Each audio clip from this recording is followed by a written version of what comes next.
Hey everybody, this is episode 57, Weekend of Shocks, OMG and Bad Blood. What a weekend.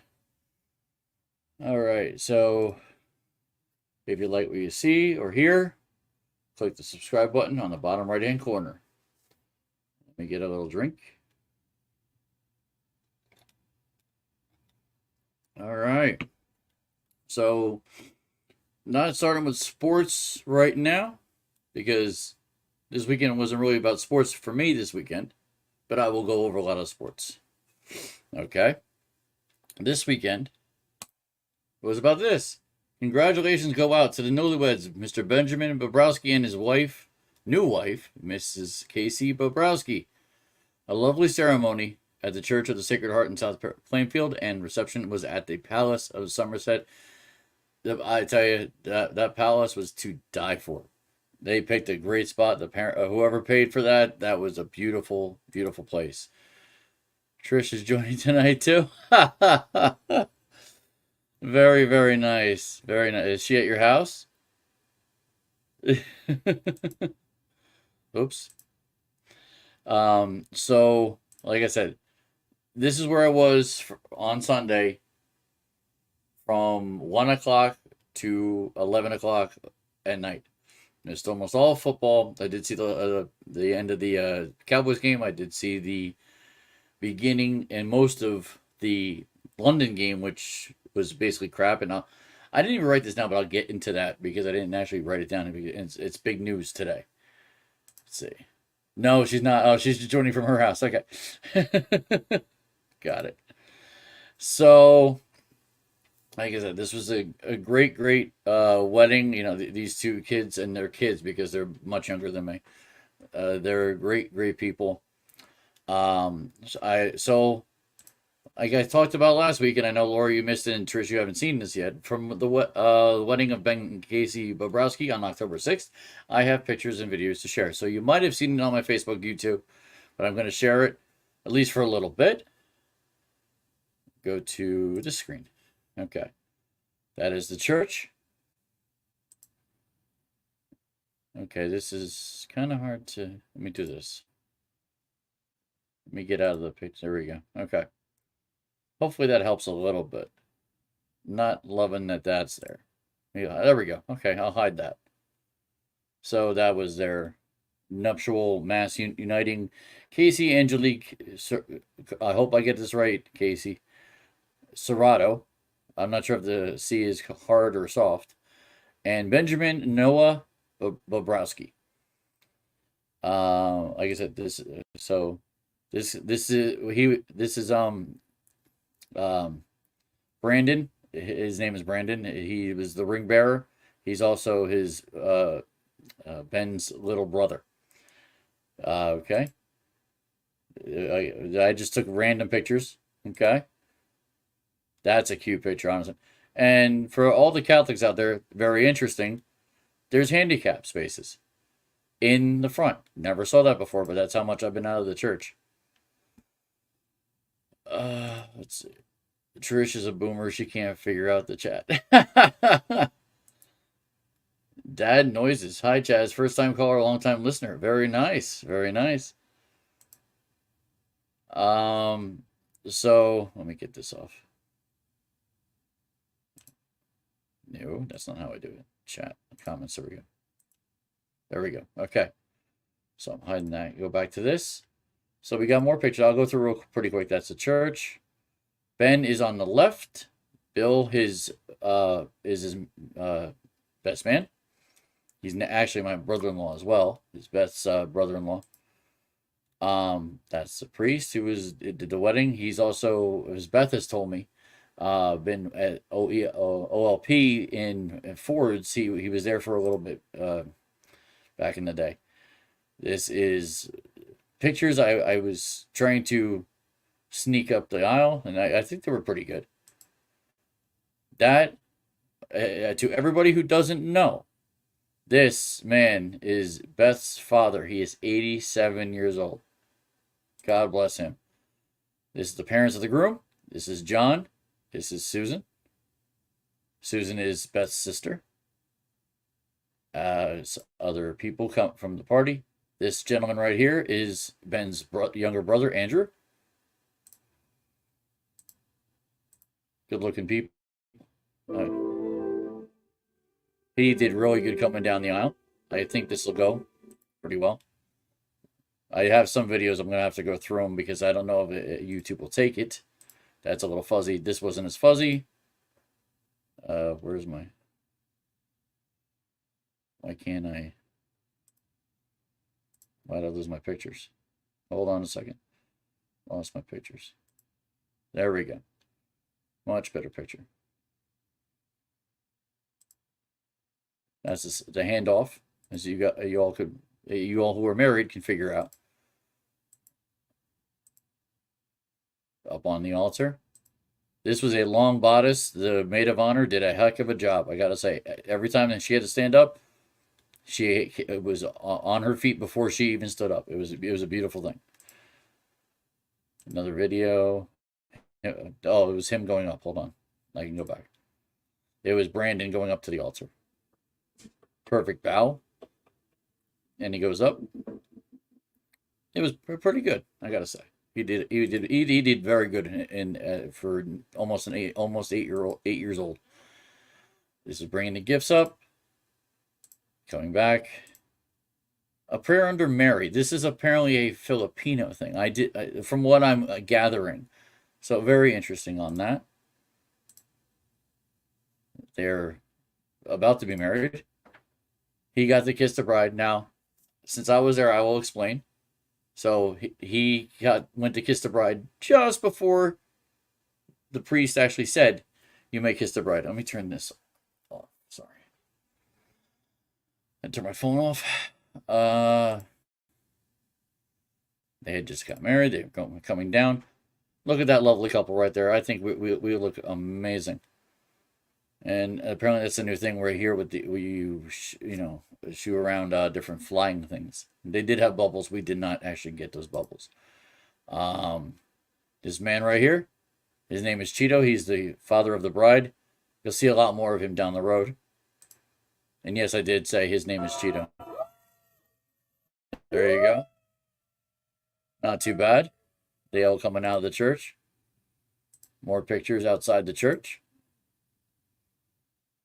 The grandparents of the two that were married on both sides. Mom and dad of Ben. Now this is the palace. Beautiful place in Somerset. Beautiful place.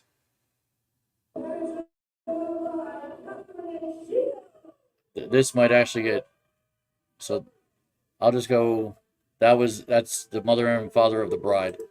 That might get actually banned. I don't know. Hopefully not. I only did a little bit of it. I've never seen this smoke thing. This is relatively new. I loved it. The whole wedding itself, the ceremony, the reception was absolutely amazing. Okay. Going forward, the groomsmen. Another video. Let me go forward. Another. Like I said, you can see these videos on my Facebook page if you're Facebook friends with me. There's another group dance. There's the video. This was outside. Like this. Once it got dark, they set every single. There's 6 of these on the little cabana. It was really cool. The cake. That's a little Brandon taking a picture of me, so I took my phone out when I saw him doing that. The lovely couple. This couple. So there's a dance that everybody does in these weddings. When you're a married couple, you go on the dance floor and you dance until the last couple stands. This was the last couple. This is Ben's grandparents on one of his sides. They've been married 46 years. God bless them. 46 years. Let's see. This is so I can't really. I could actually go closer. You can see Beth has just married. I have sorry gals. The hunk has been taken. I thought that was pretty cool. Oh, let me get it. That's a little too close. There we go. Oh, look at this little stud. Any women out there who are 21, 19, 20, 21, he's 20 years old. He's got nobody. He's single. I'm pimping him out right now. I know Beth don't want to hear that. That's fine. And Nate really doesn't want to hear that, but he's a good looking kid. So any girls who are interested, he's available. Another video. Yep. I have some videos near at the end. That was cool. Hey, apparently it turned into a Jewish wedding. A Filipino Jewish wedding. Go figure. Yeah, so you can see that there. Then I had a couple pictures from Beth's phone that I took from hers. We were getting a little sloshed by this point. Our Beth's niece, Erin, was taking pictures for us. So just before you see Nate, he wasn't. Let me get out of that. So Nate wasn't drinking at all. He's 20, going to be 21 next July. So that's that. 74 items, and I actually put it in a album for myself and for Ben and Casey if they ever want to take any of these photos. I did send them into something else that was done at the wedding itself. They're new things that they're doing at weddings. So that was it was a very, very nice wedding to be at. I appreciated everything that getting to meet new people. I met this lovely man, Bob, who was at our table. Casey's dad, I got to know him a little bit, and I hope to get to know Casey's dad more. I'm hoping I can be Casey's dad's best friend. He works at MLB Network. I'm hoping that comes to a good friendship right there. I got another comment. Trish's gonna be 50. Well, yeah, that's in November. I'll wish her a happy birthday in November. I know that. I'm well aware. So, like I said, that was the pictures, and there's videos. Like I said, it's on my Facebook page. If anybody wants to go see it, if you're friends with me on Facebook, like whatever, say whatever. Like we look good. I felt good. There is a video on Beth's page, if you're friends with her, of us doing a shot. It's Beth and I, and Beth's nephew Andrew with his girlfriend and now fiance Courtney. So we were doing a shot together. Honestly, that was the first shot I've done in about 5 years. So I'm still a little raspy from it. It was Sunday, so but it was fun. It was absolutely fun. Now, since I got Weather Biatch on, let's talk about Hurricane Milton. I can Google it. Google Hurricane Milton. I wanted to get the very up-to-date track on it. Lots of cars getting out of Florida from all the different highways. CNN live update. Florida on high alert. Okay, Yahoo. Let's go Yahoo tracking. Let's say tracking Milton. How does it compare and doesn't to Helene? Okay. Hurricane Helene made landfall as a Category 4. Milton just reached Category 5 status Tuesday afternoon. See, this is crazy. I remember them saying it was going to be at Category 3. And now it's upped itself to a Category 5 is just insane. It's not looking too good for Florida. Yeah, I know. I put it on my page, and the fact that honestly, I know so many people. I know we all know so many people in Florida, in that area. My close friends from back in my USBC director days, Kirsty and Mike Lee, are in and around Tampa. I got friends Bobby Rowe, James LeBruno, who's in the Villages area. Even Jacksonville, my coworker's daughter is in Jacksonville, so she's on the northern end of that. It's something I hope everybody gets through. I know Helene rocked everybody, and this is not helping the situation.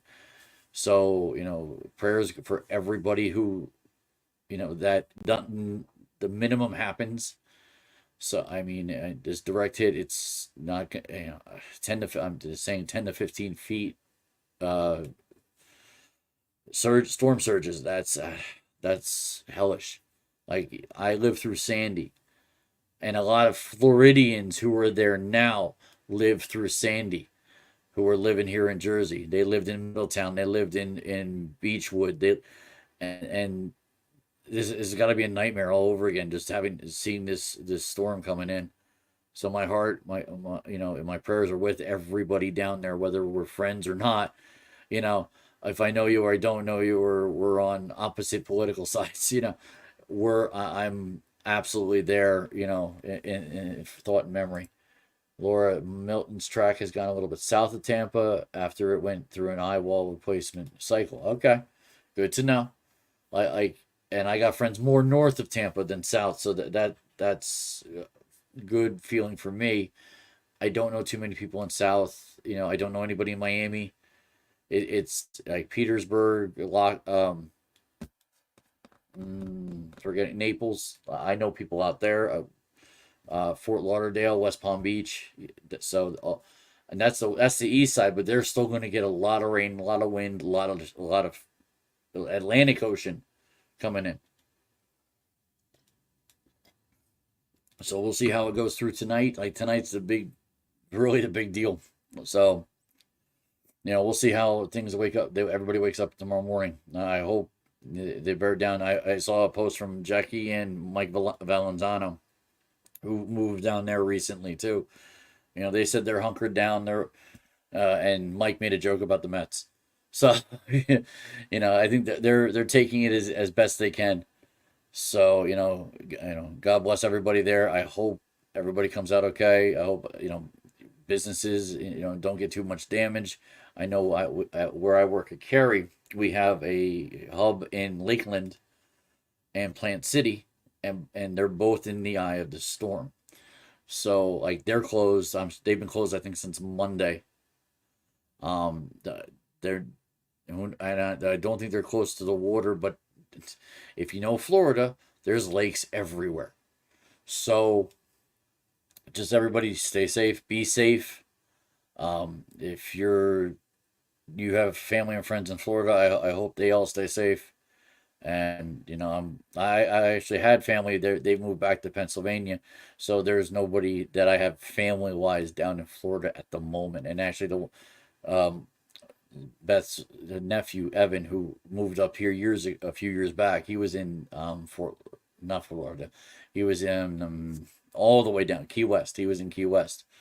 So yeah, I mean this is gonna be a tough run for Florida. For hopefully this is the last hurricane they get this year. I mean we're already in October, so all right. So that's that for the hurricane. If there's any more, Laura, that please let me know. Pop on. I don't see Start today anywhere. Very interesting. He tends to come on a little later anyway, from what I've seen. All right, let's start with Chaz K's 2024-2025 NFL Confidence Pool Week 5 winners. So because I didn't watch anything, this is coming a little late. Mike, you will get paid. Let me do this podcast and I'll pay you tonight. First place went to Mike Tice with 164 points. Second place was a tie, and when I say tie, I mean an absolute tie. Not only did they tie in points, but they also tied in tiebreaker points at 48. Both players put 48 for their last game points. I mean, that's absolutely insane. So Tim got paid today. And then Peter, I'll see if I can stop by on Saturday to give you a little bit of see how you're doing.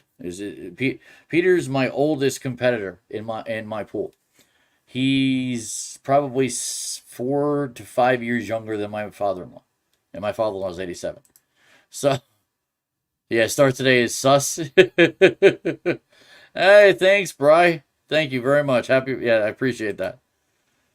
He's SUS suspended. I don't think he's suspended unless that's what is SUS? I don't know that acronym, Laura. That's a little a past me.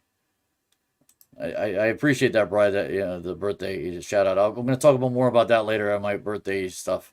But thank you. Um, so yeah, that's who won. It hasn't changed too much on the leaderboard. Um, okay, I haven't been on this in a while. Let's see. Hey, three people actually picked. Good for them. Hey, Ramos. Yeah. So Mike, who's in first place, did his picks. I did my picks, and so did Joe Vargas. Okay. Let's go to season standings. So right now, Mike Wojcik is still in first with 878 points. Kevin Kawas, my brother, is in second with 808. LL Cool J, Larry Blumenthal, is in third place with 804 points. And coming from last year near the depths of hell of my pool, she is in fourth place. Khadijah Wakefield in fourth place with 794 points. Great job, guys. Khadijah in fourth. Top four are money right at the moment right now. At the end of the year, it's top four for money. What do we got in comments? Sus means suspicious. It's a Gen Z slang. Okay. Well, you have kids who are Gen Z. My kids don't know all these Gen Z stuff yet, but you got kids who would know that. Bridget Stepnowski. Who's Bridget Stepnowski? Oh, that's your daughter. So she's watching too. I appreciate that, Bridget. Thank you. Let me put you on since you've never been on before. So I appreciate that, Bridget. I that's not something that I know as a 48-year-old man. Okay, so let's go into the. Oh, hold on. I want to go back. Let's go. Let's finish out the top 10. So, no, fifth place overall right now is Mike Tice, who just won this week. Sixth place is Patrick Dillahunt. Dropped a little bit, but we all had a little drop because we didn't do well this week. We had some big hits that we took, and I'll get into that. Diesel, my coworker's brother, my coworker Rigo, his brother up in New York. Diesel in seventh place with 764 points. Fuentes 117. That's Andrew Fuentes. He's in eighth.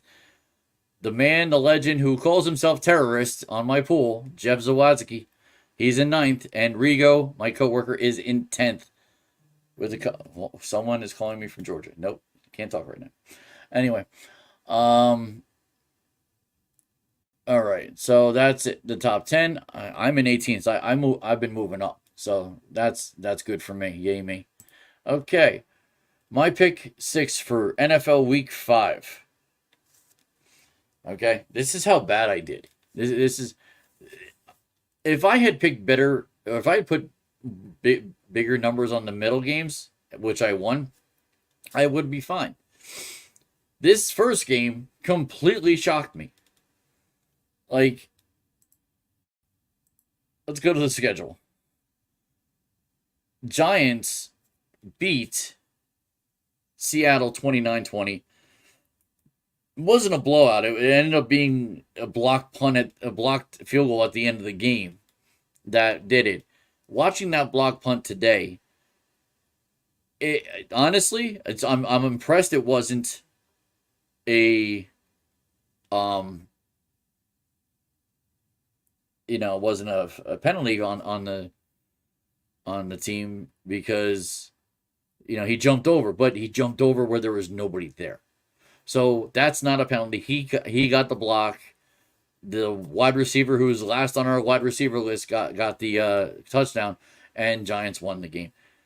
Where is the Giant game? There it is.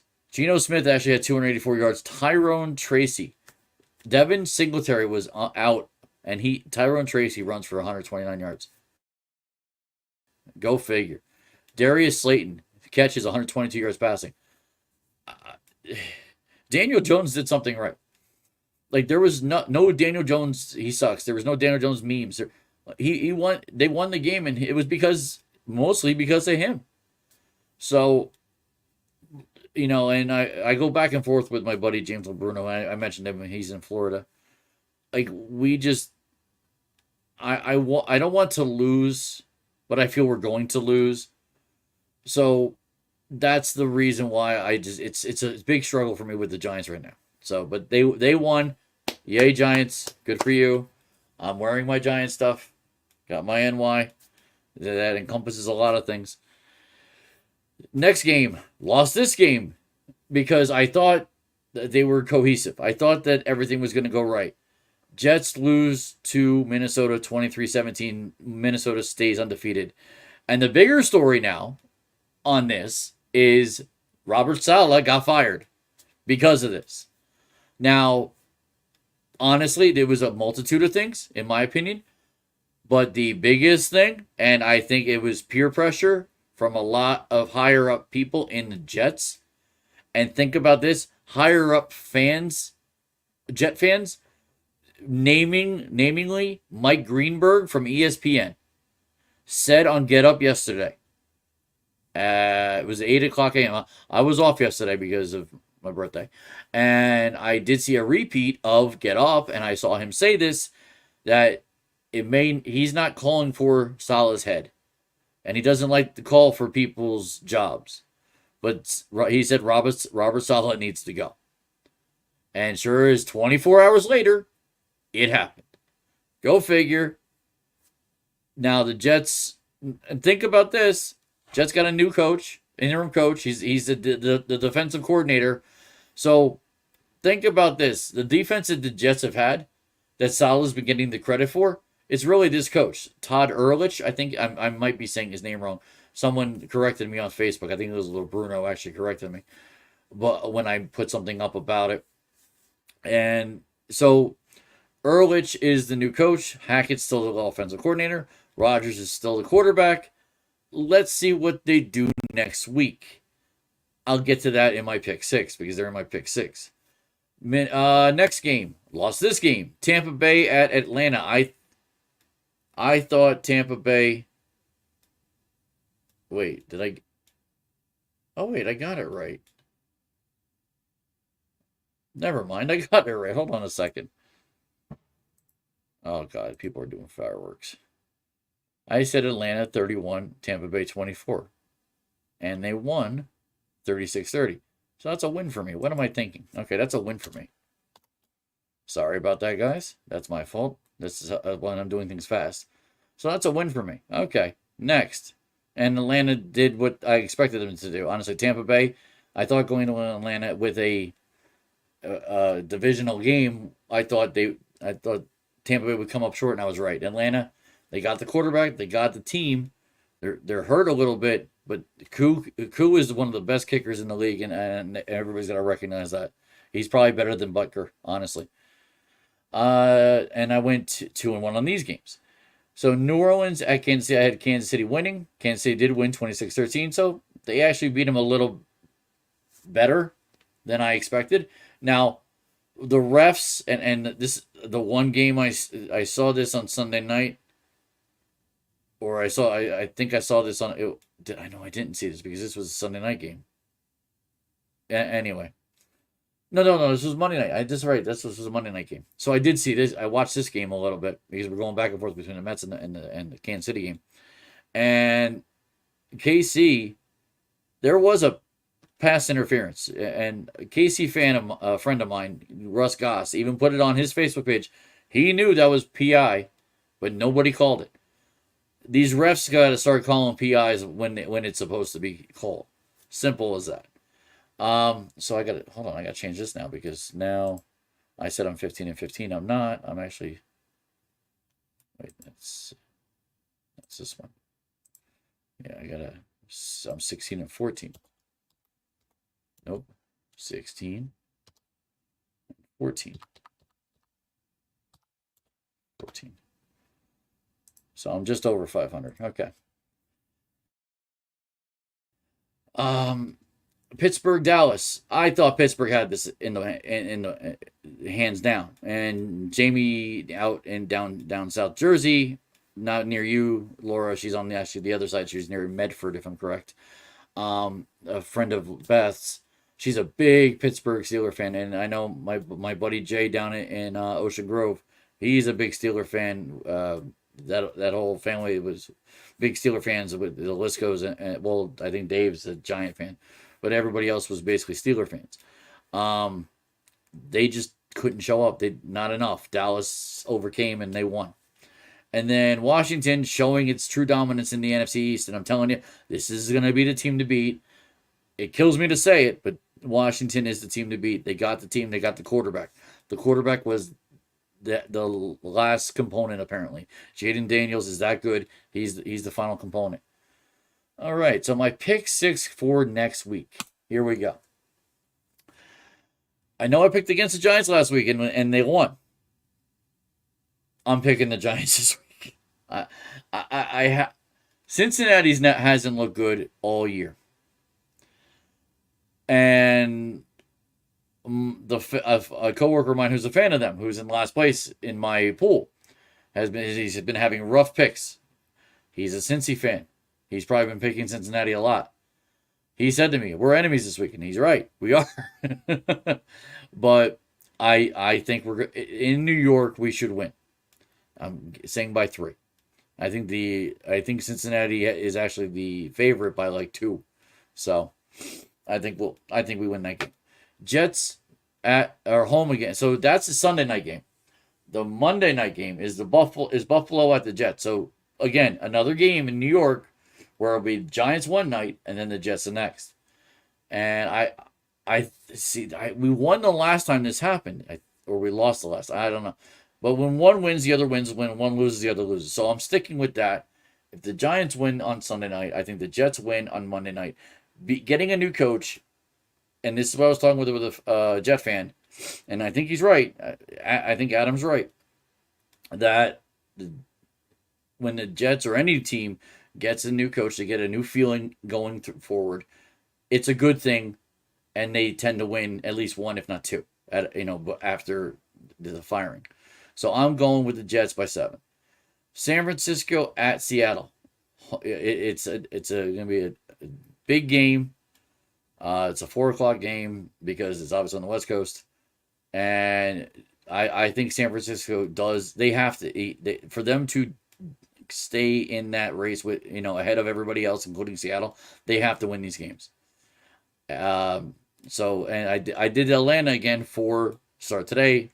Not here right now. That's fine. Atlanta, I think, is going to destroy Carolina. They should destroy Carolina. Carolina, if they get 20, they'll be lucky. 2 more. Detroit at Dallas. Dallas hasn't played well at home. I mean, every Cowboy fan will attest to this. They know they haven't played well at home for whatever reason. Detroit's a good team. I suspect Detroit wins by at least 4. And then Cleveland at Philly. Cleveland's another team. Giants couldn't beat him, or did we beat him? We might have beat him. That might have been our second win. But Philly, they can't get out of their own way for the most part. But Barkley is still very healthy. Barkley should do $150 on that defense, even though they do have a decent defense.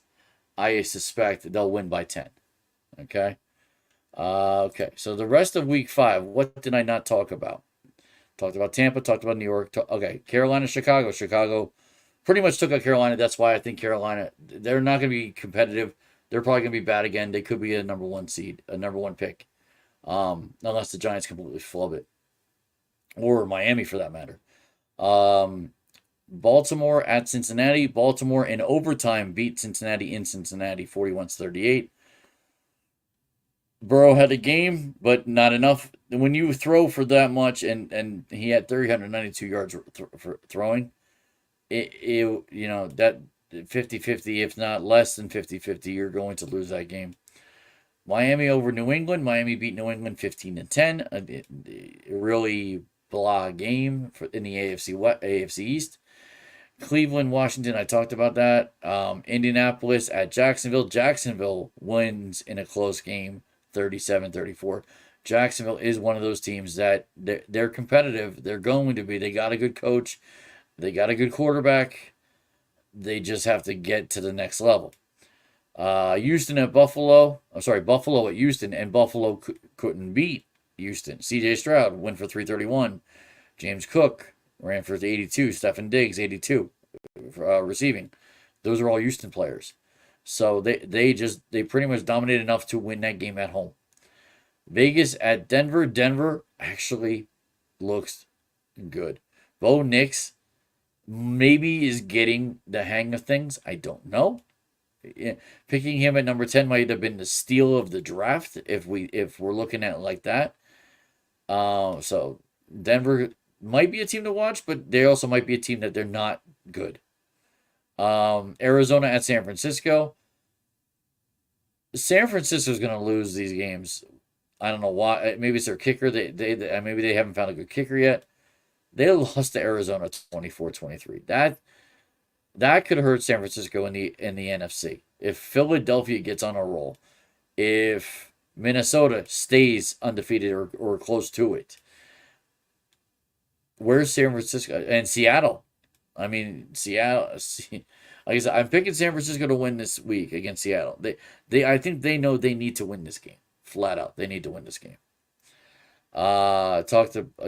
Okay, Green Bay at Los Angeles Rams. Green Bay does win. Matthew Stafford did almost enough to win that game, 260. I mean, Rams probably should have won, but Green Bay just had the better team. Simple as that. I talked about New York and Seattle on Monday night, Monday afternoon. Dallas at Pittsburgh, and then New Orleans at Kansas City. So I talked about all that. And Mahomes at 331. Juju Smith-Schuster actually had 130 yards receiving. And Hunt, that was a pickup of the century for these guys. The fact that, their running back goes down, Pacheco, and then they find Hunt off the. I don't think he was off the couch, but I think he was practicing. So that's all the games from Sunday and Monday. Like I said, I went over my picks for my pick six, so there's really no news and notes other than the Salah the Salah firing. So that's that. Okay, why did I go to Boston? It's not what I wanted. The teams. There we go. All right. So let's go to quickly. I kind of want to go through this quickly, as fast as I can anyway. Last week's picks for the NCAA didn't do as well because of the simple fact that it really was a parity week. Like there was a lot of teams top 10 that lost that you would never have expected to lose. Texas State at Troy, I got that. Texas State wins. TCU at Houston, Houston at TCU. I thought TCU would actually dominate in that game. Houston 30-19, they won that. Okay. Michigan State against Oregon. I thought Oregon would dominate. They did not dominate as much as they could have. So, but they moved up in the rankings, but they got a really hard game coming up. Talk about that in a little bit. Syracuse, I had losing to UNLV. They won in overtime in UNLV, knocked them out of the top 25, 44-41. UCLA losing to Penn State. Penn State not scoring as much. I'm a little surprised. For whatever reason, they're just not scoring as much. And that's fine. It is what it is. They're still winning. They're getting their wins. That's what they need. I lost SMU against Louisville. Louisville I thought was just that much stronger. SMU showing that they really want to be in the top 25. 41-24 SMU won. Missouri against Texas. Why did I have Louisville 25 and Texas A&M 25? I don't know.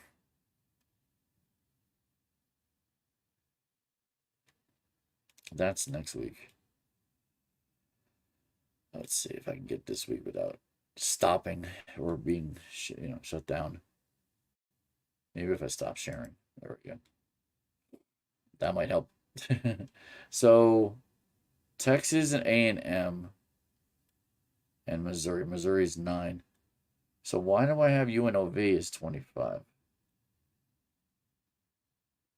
I don't know.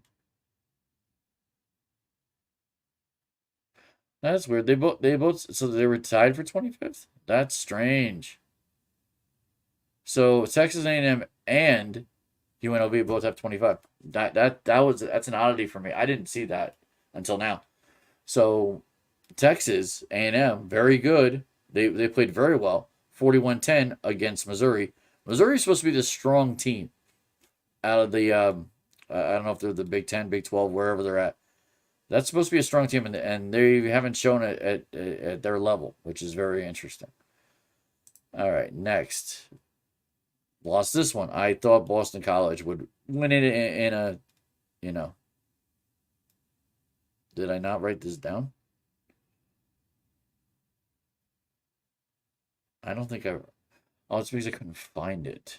Let's see. Did I find it? Okay, UVA won 24-14. I just didn't write it down. So UVA did win. That's why I lost that game. Pittsburgh at UNC. I thought they'd win by 6. They won by 10. Iowa, I had losing to Ohio State, and they did. But Iowa's a strong team. They just ran into a stronger team. And got that win. Auburn, Georgia. Georgia was sniffing at their paws, figuratively speaking. They needed to get this win against Auburn. They did. Okay, Ole Miss over South Carolina. Pretty much dominated South Carolina in South Carolina. The South Carolina fans must have been a real upset, only scoring 3 points. Indiana over Northwestern. That was pretty much a wash for me. I got that right. Appalachian State against Marshall. Marshall took them to school, but actually did not have a defense and gave up 37 points. But I won that game. So let's see what else. Rutgers, Nebraska. I did this pick because I was pushing for Rutgers to win. They just couldn't score. They had a good defense, only gave up 14 points, but they only scored 7. So there's that game. West Virginia, Oklahoma State. I thought Oklahoma State would win this. WVU destroyed them 38-14. The shock of the day for Saturday. And I got this alert whatever I was doing on Saturday.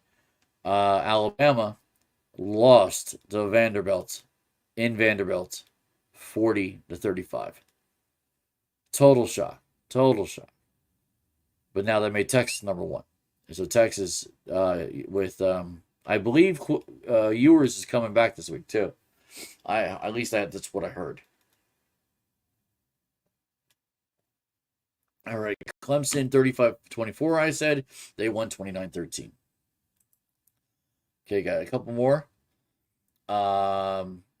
Miami over California. They only won by 1 point. I would love for LeBruno. He probably watched that game.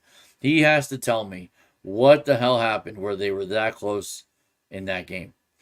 California is a Pac-12, Pac-10, whatever, however many teams are in the Pac, anything. They're not supposed to be as strong as Miami. To only win by 1? Good God. This one, I really didn't think Minnesota was that good. Minnesota takes them out. Held USC to 17 points. Absolutely amazing. They only lost the quarterback USC, and they're not scoring. Go figure. Michigan lost to Washington. Washington, who beat Rutgers or lost to Rutgers. That's right. They lost to Rutgers in Piscataway. Go home and take out Michigan. Go figure. I mind blown on that one. And then this was another mind blown. Like number 4 Tennessee loses to Arkansas 19-14. My God, wow, very very strange. Last of the games that I picked, Utah State at Boise State. I thought Boise State would dominate. Boy, did they dominate! 62 points. Good God. So I went 12-11 this week. The roughest week I've had, no doubt. Week 6, wow. But I'm 82-33 for the season, 713 winning percentage. Quickly, games for this week, upcoming, starting. Games are actually starting tonight. I'm not doing anything that's starting tonight. I'm doing it from Friday on. So Northwestern, I got losing to Maryland by 7. UNLV losing to Utah State. I got Utah beating Arizona State in Arizona State by 6. That's on Friday. Saturday, Alabama recoups, beats South Carolina 42-18. Clemson at Wake Forest. Clemson should score 31 and beat them by 14. Missouri, I have them trying to come back from losing that heartbreaker, and they need to kind of put a dumping on the Massachusetts, and I think they might. UMass, as most people won't know them. Washington at Iowa. Oh, I didn't do that. Oh, I did. Washington 21, Iowa 31. See, I know Washington won their big game. I think Iowa's that stronger. Iowa has a strong schedule. They've lost to good teams, like very good teams. So Iowa should beat Washington. The Buckeyes got. I think they're the Buckeyes. They got a strong front. Wisconsin at Rutgers. This is another prayer. I feel if teams come into Rutgers, it's coming to Piscataway, and they're gonna run into the crowd, a crowd of red. Or a crowd of red or a crowd of black. Who knows if it's a blackout or a red out. And I think Rutgers wins this by 1. We'll see. Georgia Tech at North Carolina. Georgia Tech has been back and forth, up and down. I think they beat the Tar Heels by 3. Next, UAB 21 at Army 23. Army doesn't score a lot, but I think their defense is good enough that they'll beat down UAB. Texas at Oklahoma, one of the big games of the weekend. Could we see another takedown of another number 1? I don't think so, but I think it's going to be that close. They're at Oklahoma. The Sooners are no joke. They're probably they'll keep it close. I think Texas, Ewers if he's back, or Manning. Either one can win this game. We'll see. Penn State, I think, just takes it against USC in USC. That's going to be that's probably their toughest game this year. That's a non-ranked team. USC is going to be tough, but they should win this game. Stanford, I got them losing by 7 to Notre Dame. Notre Dame has their 1 loss. They need to stay at that 1 loss to stay in the realm of getting into the round of 12 that they want to get into. They probably want to be that 5, 6, or 7 is what they want. They want that home game. That's going to be that's a 5, 6, 7, 8. It's a home game. So they want that home game. That's for sure. They can't get 1, 2, 3, or 4. Not going to happen.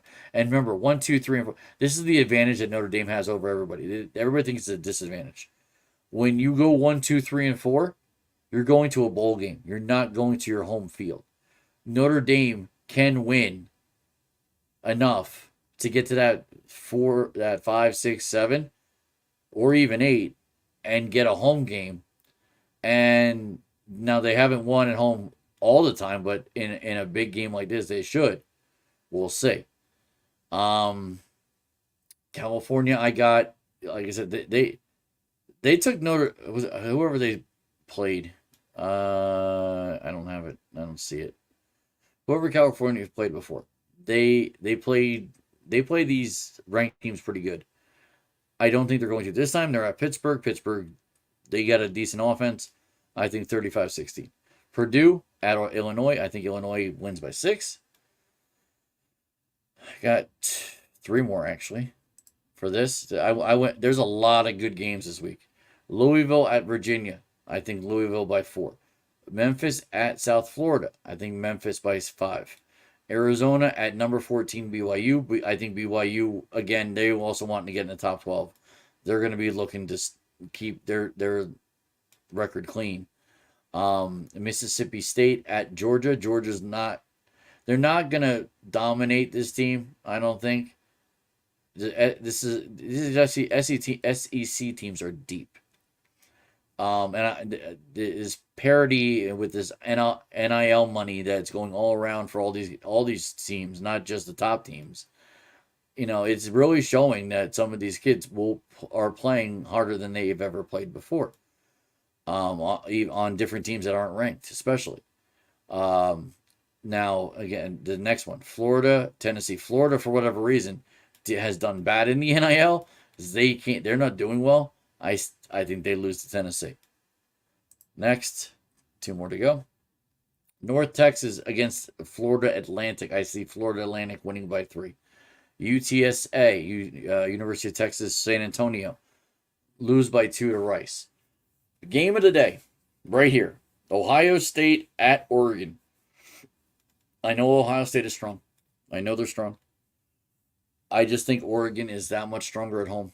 And if this comes to fruition, Oregon becomes number 2. And I think Texas stays 1. Ole Miss, I really believe they will eke out the win in Louisiana State University. It's probably at the Silver Dome or whatever it is in New Orleans. Ole Miss is a good team. It's the best team they've had in probably like 5 years. So, like Ole Miss, I could see them getting into the top 5 pretty quickly. Oregon State, I got them beating Nevada by 1. Appalachian State, they're a struggling new FCS team. I think Louisiana will beat them by 3. Lastly, the team that beat the number 1 team, I think continues their run, beats Kentucky 35-21. Iowa State, number 11, should beat West Virginia by 7. Syracuse, showing that overtime win, should beat NC State by 14. Kansas State at Colorado, another Deion Sanders sighting. I think Colorado is not strong enough to beat this Kansas State team, even though Shedeur Sanders will probably throw for 300 yards. Travis Hunter will get so many tackles, might even get an interception, but I think Kansas State will surpass that. And lastly, number 17 Boise State at Hawaii. So it's going to be a nice game for Boise State. They're not playing on their home turf, but I think a 20-point win for them should suffice.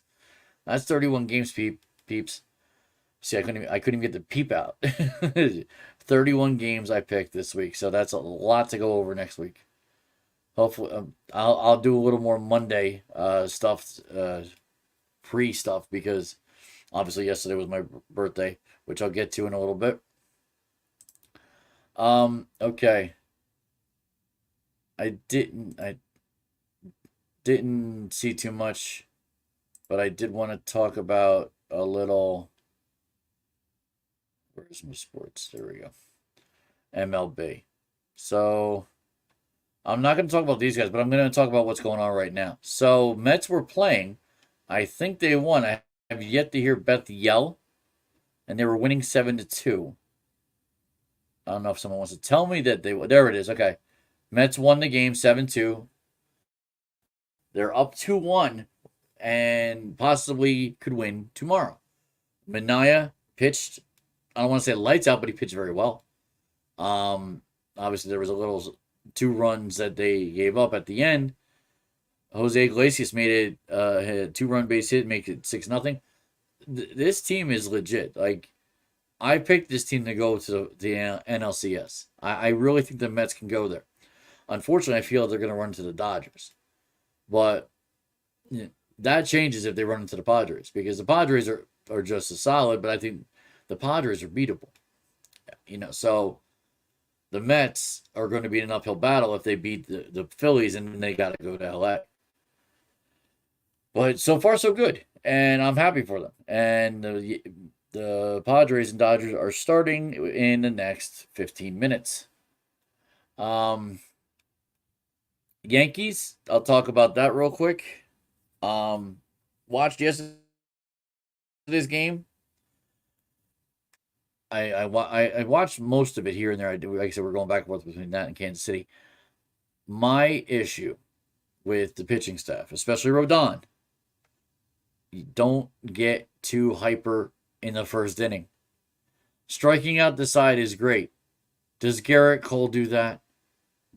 He might yell, but he's not pumping his fist. He's not, dude. You gotta have a little. You gotta have a little more composure.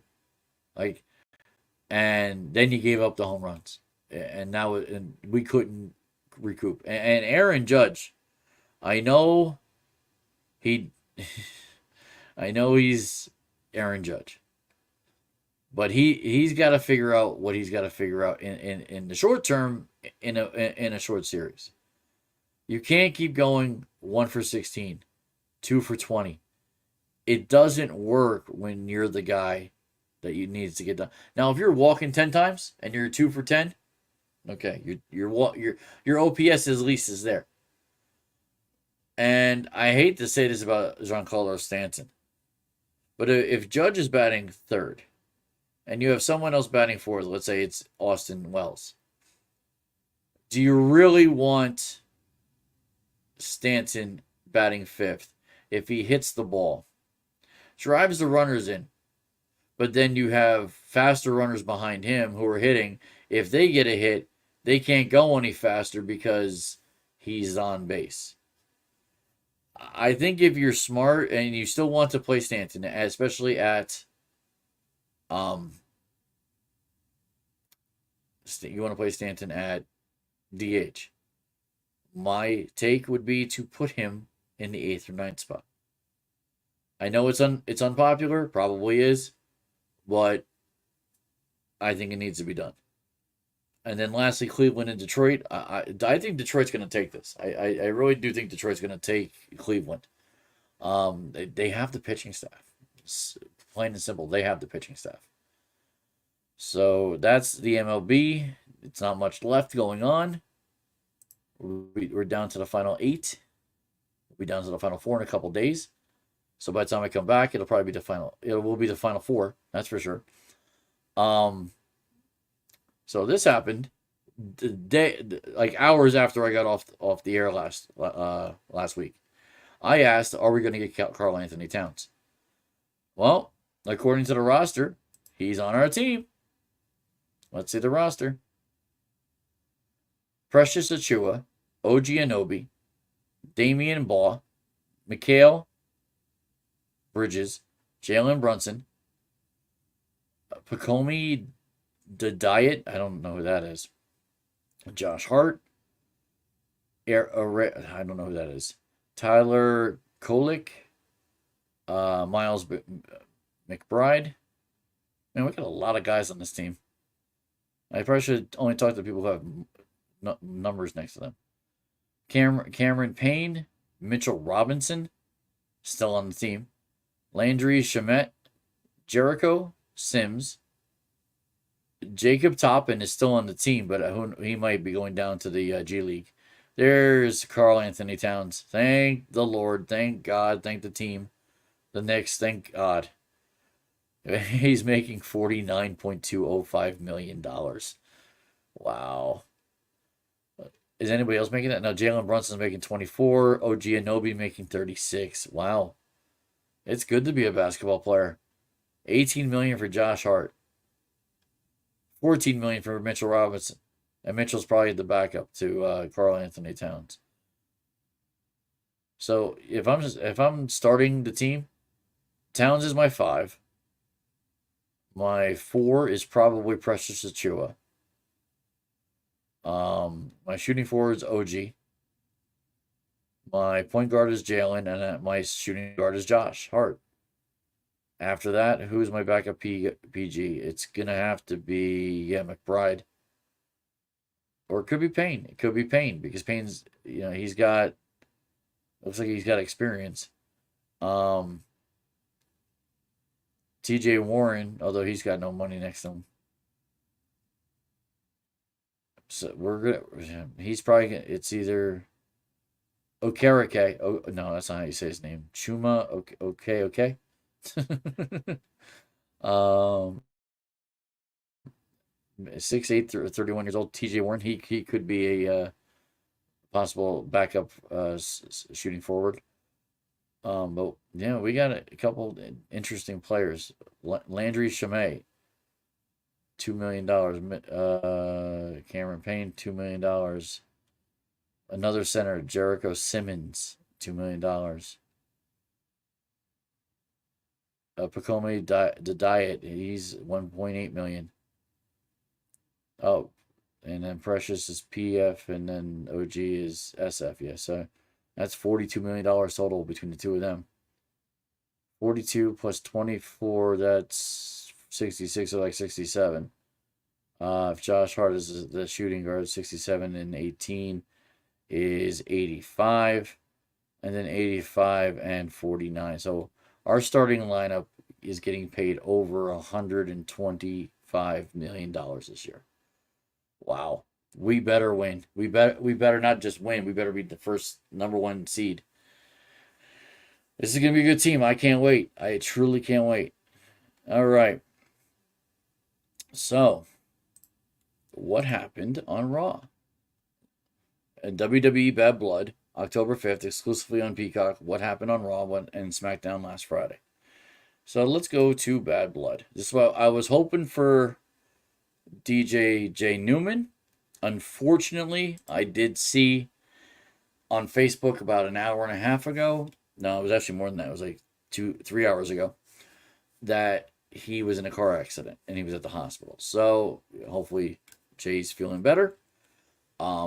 That's he probably watched Bad Blood. I did not. I was doing other things on Saturday, prepping for the wedding and get figuring out what I was gonna wear, figuring out what Nate's gonna wear. It was a whole shindig, and then I think we watched The Crown. We're getting into The Crown again, Beth and I. So we're actually in season 2, episode 1 or 2. So Bad Blood. Okay, results. Jimmy Uso emerges to help Roman Reigns and Cody Rhodes beat the Bloodline as The Rock returns at the WWE Bad Blood. Okay, I saw hints of this. Okay, the Jimmy Uso coming out was cool. Like Jimmy Uso, wow, shocked. About damn time Jimmy Uso showed up. And then Cody, gets up and Roman hands him the belt. Jimmy and this, I don't know if Cody's gonna bow out and Jimmy and Roman are gonna do something for Survivor Series. We'll see. That's coming up. That's November. So Survivor Series this is why I'm glad Jimmy's back.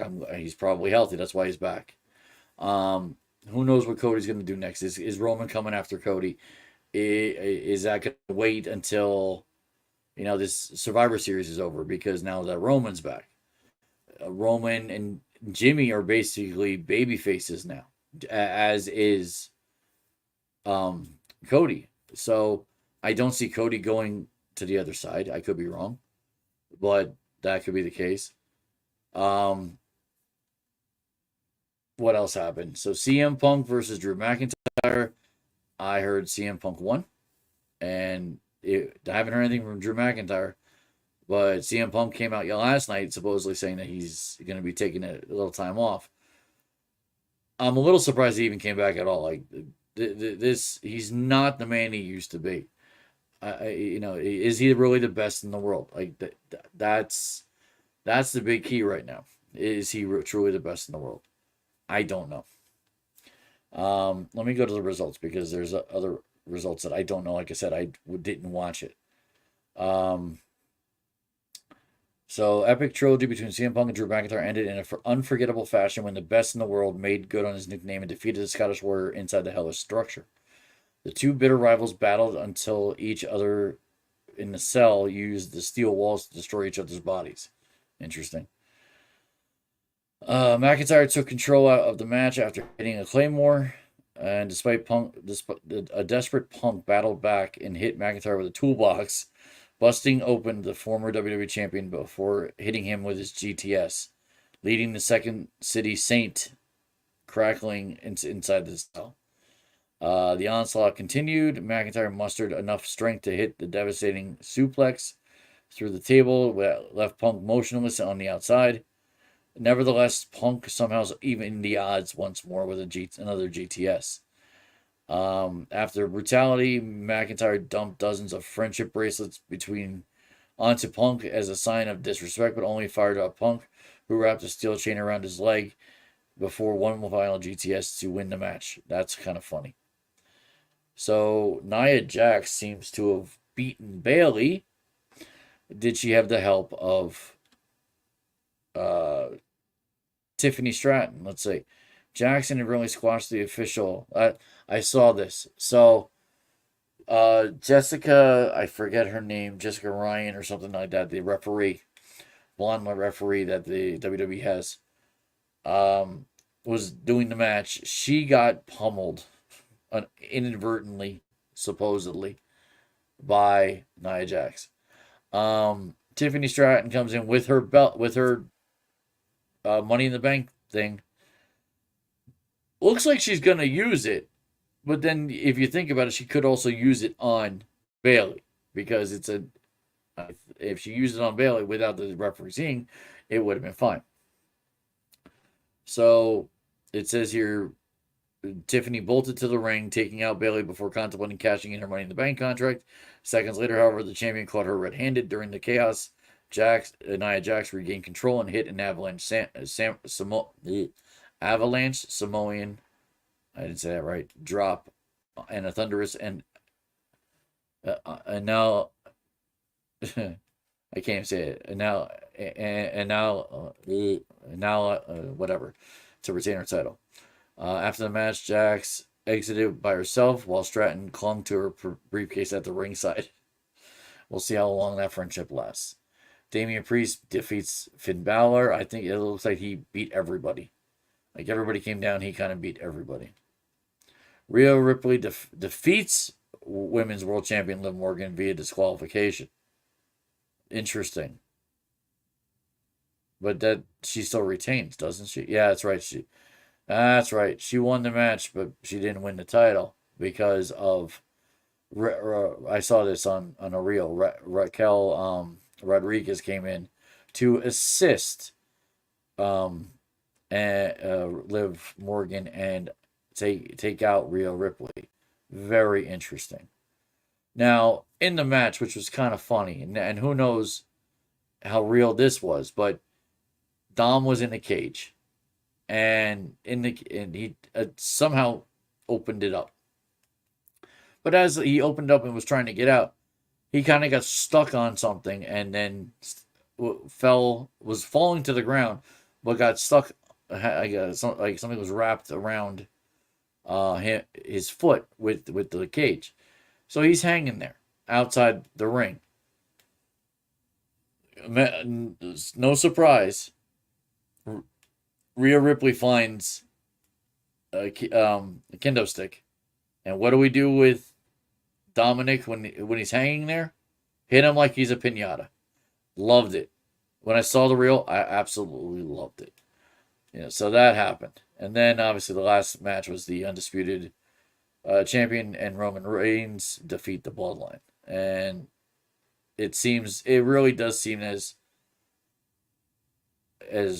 Roman Reigns is becoming a heel. I mean, is leaving the heel and becoming a baby face.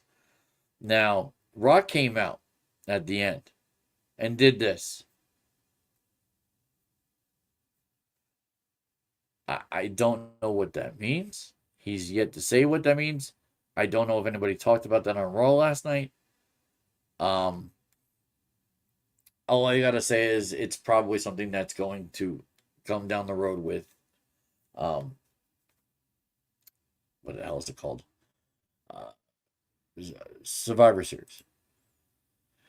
Let's see. Let's go to Raw. I'm curious what happened on Raw. If there's anything that's actually legit interesting.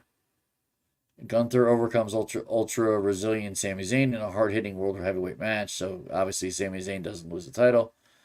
CM Punk leaves his WWE future uncertain. Like I said, he was I saw the thing that he was talking, but then, the hell is his name? Uh, Seth Rollins. That's his name. Seth Rollins comes out, does his thing.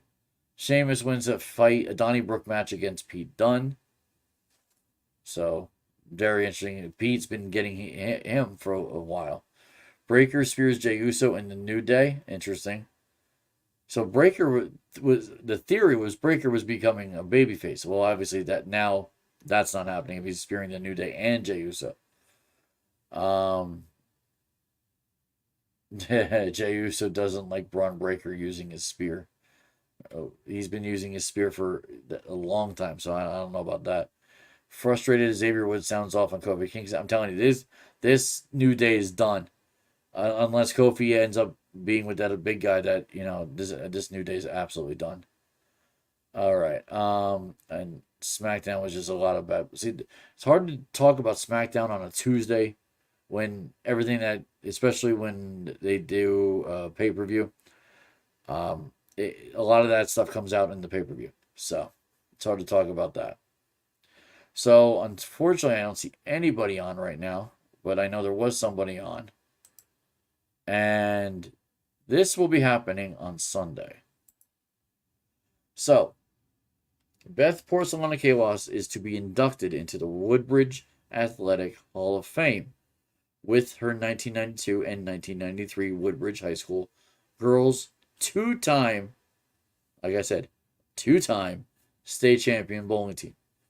I will have pictures next week. I'll be taking a lot of pictures of her and her teammates with the plaque that she's supposed to get. It's supposed to be, I hope it's a good dinner. It's at the Woodbridge Community Center. Very interesting. But it's only going to be Beth and I and all three kids. All three kids will be there. So the boys will get to see their stepmother get into a Hall of Fame, which is very cool. I think is very cool. And anybody who watches this, if they see this, congratulations would be much appreciated. When it goes up on Facebook, same thing. Okay. So, let me take that off. Birthdays of the week. Like I have written there, someone just turned 48. I wonder whose birthday it was yesterday. No, not edit. So, yesterday's birthdays. Mike Stevenson. I know him from Amazon. Amanda Seifer from bowling. She married Greg Seifer. She was Amanda Galicio. I think I got that name right. Alexandra Small, formerly Alex Parada. She's 34. Congratulations. Congratulations. Happy birthday. I knew Alex was on October 7th because I've known Alex for a little bit. From my other one of my previous marriages. And of course, last but not least, myself yesterday. I turned 47. I was 47. I turned 48 on the 7th. And as you know, if you know me through Facebook, and I did see many of your best wishes. I'm going to post something later tonight before I go to bed. I want to thank everybody who has been wishing me happy birthday. I do appreciate it. I did take yesterday off to recover from the wedding. And it's been a whirlwind. It really has, but with a lot of things going on. With my birthday, the wedding, and like I said, I'm glad I took the day off. Beth and I were smart. We're not as young as we used to be. Taking the day off after a wedding on a Sunday is the only smart thing to do. The next two weddings we're going to for Beth's family will be on a Friday. I have a weekend to recover. So, I'd want to say, like I said, thank you to everybody who did say happy birthday. I know October 7th is a bad day now, to an extent, with what happened with Hamas last year.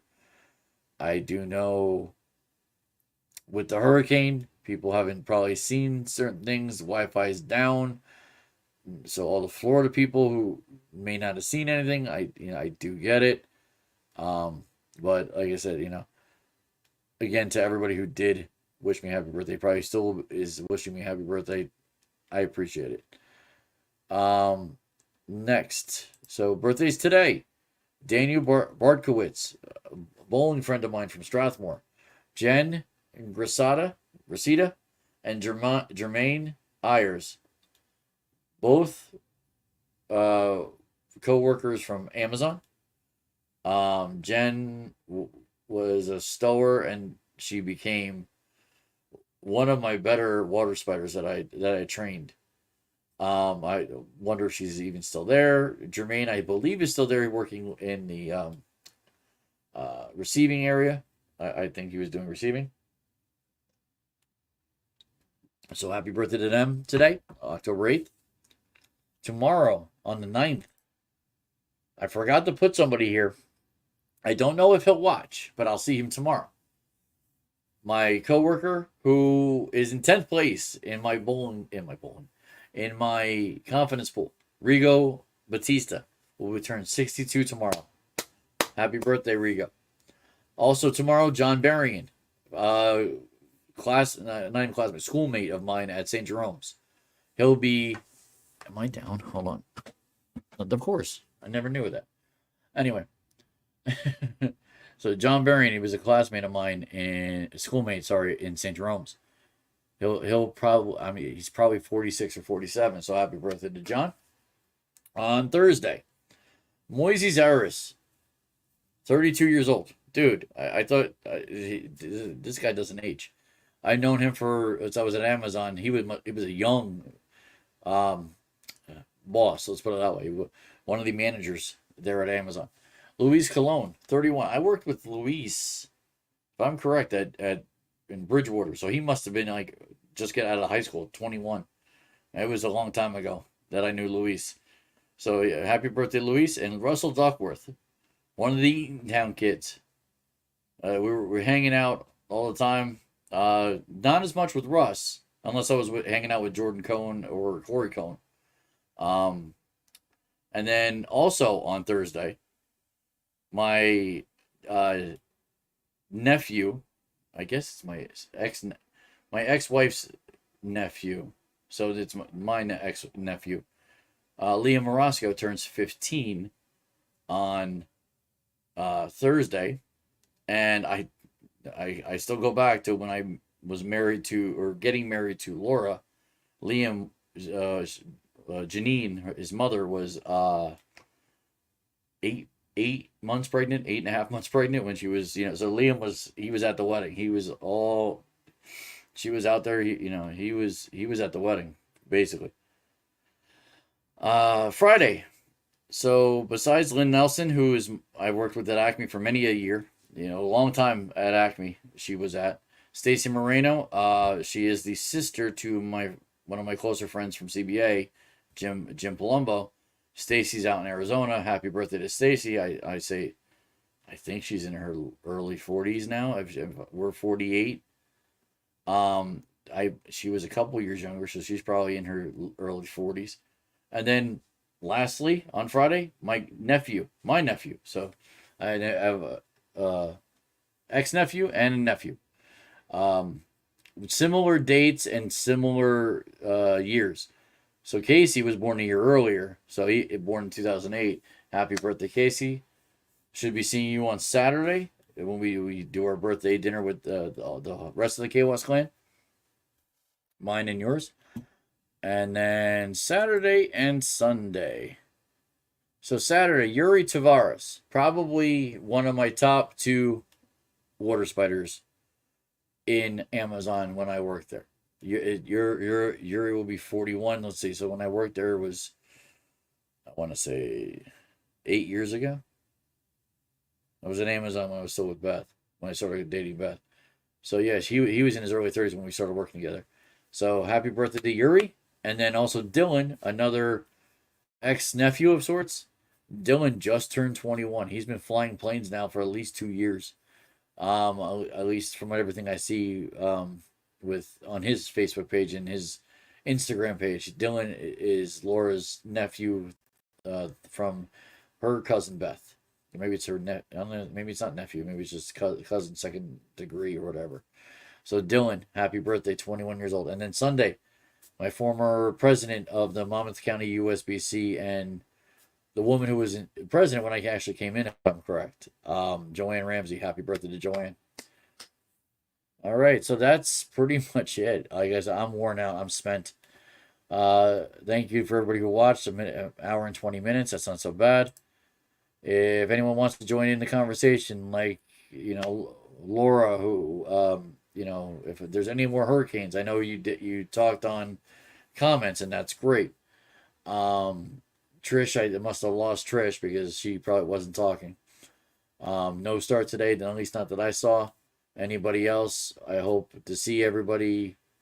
Follow me. Subscribe. The more, the better. I may have looked tired today, but I definitely pulled through this today. There was a lot to talk about. There was a lot to do. I'm trying to stay as focused as I can with football, and try to do well. You never know what may come of me doing well in picking my picks. And then next week should be a very more interesting episode 58 on October 15th. MLB will be down to 4 teams. Wrestling will be whatever the wrestling for October. NFL, we're coming into more bye weeks, and trade deadline is coming up. And something I forgot to mention today, also, if you're a hockey fan, which I know Jay Newman is, NHL started today. So, NBA will start in a couple weeks, I think, but NHL starting today. I think the Rangers probably start tomorrow. So that is it for me tonight. I hope everybody has a good week. I'm going to try to have a good week, try to get my voice back, and then hopefully I'll have a better voice next the 15th. All right, have a good night, everybody. Sleep tight.